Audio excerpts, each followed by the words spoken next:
பஞ்ச ஔஷத க்ஷேத்திரம் எங்கிருக்கிறது தெரியுமா? வாருங்கள் பார்க்கலாம்.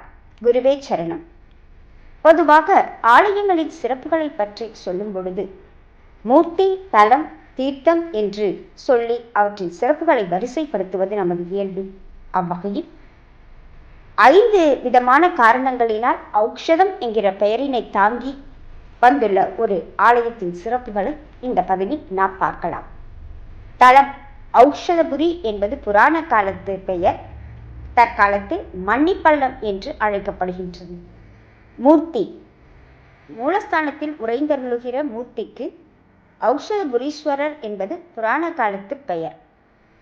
அவருக்கு இணை சக்தியாக விளங்கியருளும் அம்பிகைக்கு ஔஷத நாயகி என்பது பெயர்.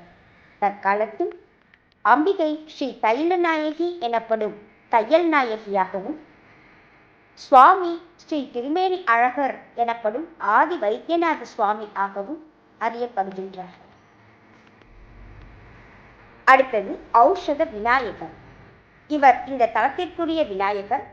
தன்வந்திரி பகவானுக்கு வைத்திய சாஸ்திரம் பற்றிய ஞானத்தினை ஈஸ்வரானுகிரகமாக கிடைத்திட உதவிய விநாயகர் இவர். தீர்த்தம் ஔஷத தீர்த்தம். இத்தலத்திற்குரிய தீர்த்தமானது தைல தீர்த்தம் என்று அழைக்கப்படுகிறது. இதற்கு புராண காலத்தில் ஔஷத தீர்த்தம் என்பது பெயர். நடமாடும் தவமுடிகளாக விளங்கியிருந்த காஞ்சி சரணர் இந்த தைல தீர்த்தத்தில் நீராடி இத்தலத்து இறைவனை வழிபட்டுள்ளார் என்பது இங்கு குறிப்பிடத்தக்க செய்தி. தற்காலத்தில் தைல குட்டை என்ற அளவில் இது அழைக்கப்படுகின்றது. இப்படியாக 5 விதமான காரணங்களால் ஔஷதம் என்கிற பெயரை தாங்கி நிற்கின்ற இந்த தலம் பஞ்ச ஔஷத க்ஷேத்திரம் என்று அழைக்கப்படுகின்றது. ஆதி வைத்தீஸ்வரன் கோவில் என்ற இந்த ஆலயத்தில் வழிபட்ட பிறகு வைத்தீஸ்வரன் கோயிலில் தரிசித்தால் சகல வியாதிகளில் இருந்தும் நிவாரண நிச்சயம் என்பது தொட்ட நம்பிக்கை.